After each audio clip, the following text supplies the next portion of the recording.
I'm going to be walking through how you can tighten up a loose bottom bracket on your bike if it is this style. And so we are on the non-drive side. The drive side is the one with the chain rings right there. And so on this bike, the way to check if you need to do this in the first place is if you have any play going back and forth, that's when you need to adjust the preload on your bearings that are in your bottom bracket right now. The way you do this is you've got this outer lock ring right here, and then you've got this inner nut that adjusts how much preload is going down on the bearings. And so the issue when you're wiggling this back and forth and you have play, so you might be able to hear it, and you can also feel it pretty well too if you hold the bike still and you push this thing back and forth. If this thing goes back and forth, that means you gotta tighten down this nut on those bearings so that it allows those bearings to not have any play in the lateral direction, so all they can do is rotate.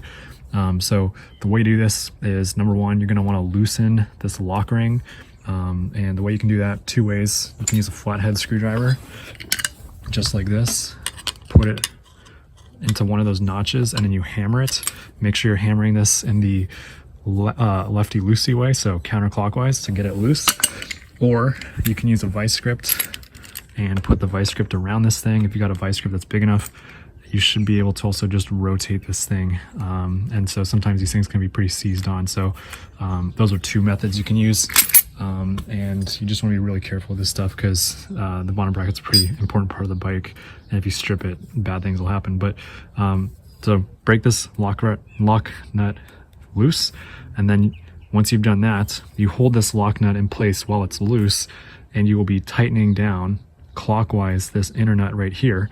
And the way I did this is you can either use a crescent wrench like this, you put this guy right on there, and then you just tighten it down. Or what you can do is you can take another flathead screwdriver and then just bang it down and keep hammering this thing, and you keep going until you don't have any more play in your crank arms like that. So once you've gotten the play out, then you will finally go back to either your vice grips or your handy dandy flathead, and you'll basically be locking this thing down.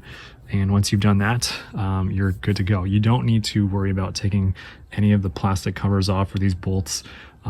These are specific for if you're removing these crank arms to actually replace the bottom bracket, but the only thing we're doing here is adjusting the preload to tighten up this bottom bracket. So we're not actually replacing it. If you were, that's when you'd go to this stuff, but you don't need to do any of that for this specific job. So I hope this helps. I'll show some clips of me doing this, and thank you all for watching.